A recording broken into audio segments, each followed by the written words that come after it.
This was the closest I'd been to escape since they'd brought me here. I'd imagined this moment so many times. The adrenaline, the dizzy desperation, the terror. Never the raw hesitation rooting my stocking feet to the forest floor. In.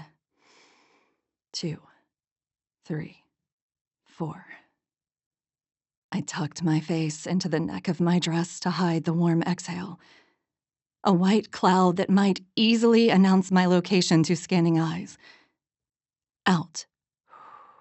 2, 3, 4. I squeezed my eyes shut and focused on counting my breaths to calm my pounding heart. Just a little longer. Bam! My eyes flew open at the sound of the cabin door, followed by footsteps. "Ruthie Sue!" Hamish bellowed.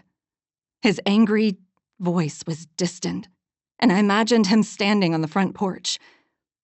I shouldn't look. If he was staring in my direction across the clearing, he'd see the movement. If Fred had the scope out, he'd definitely see me. I forced down the adrenaline, begging to tear through the tree line. I breathed into my shoulder again, trying to hide that white cloud. Fred's voice cut through the silence, a little lower, a little meaner. "Ruthie Sue!" he yelled alongside Hamish like I was a dog that would come running. "Told you she weren't tamed," he spat. "We'll find her," Hamish said calmly. I knew that tone, and it scared me more than if he'd raged.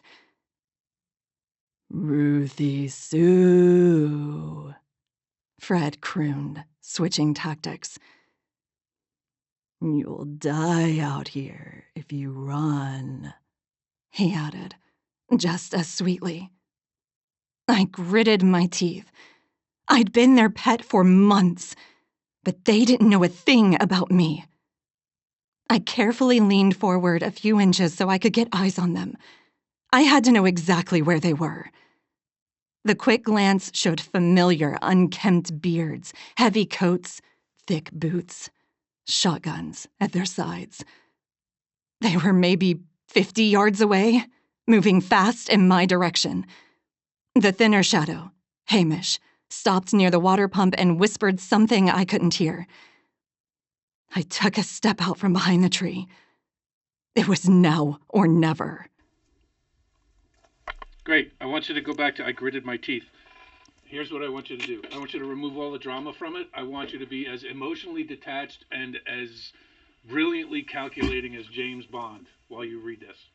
Okay, James Bond. Like, okay. You know everything there is to know about everything, right? There's no drama in it. I want to know what the facts on the ground are. Okay.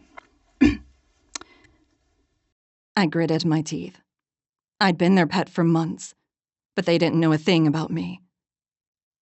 I carefully leaned forward a few inches so I could get my eyes on them. I had to know exactly where they were.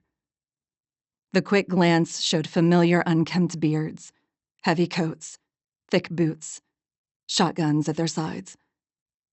They were maybe 50 yards away, moving fast in my direction. Good. Let's go back to this. Go back to the same place, and I want you to think in a whisper. Does that make sense? Yes. Do you understand what I mean? Yes. Go back to I gritted my teeth. I want you to think in a whisper. Okay. Right? It's like your internal voice, but you're having a conversation with yourself and trying to calculate because this is your escape. It's the closest you've been to escape. Yes. Calculate your escape and let us hear that. Okay. Okay, from the same place, I gritted my teeth. Okay. I gritted my teeth. I'd been their pet for months, but they didn't know a thing about me. I carefully leaned forward a few inches so I could get my eyes on them. I had to know exactly where they were. The quick glance showed familiar, unkempt beards, heavy coats, thick boots, shotguns at their sides. They were maybe 50 yards away, moving fast in my direction. Very nice. Very nice. Thank you. Come on up. Okay.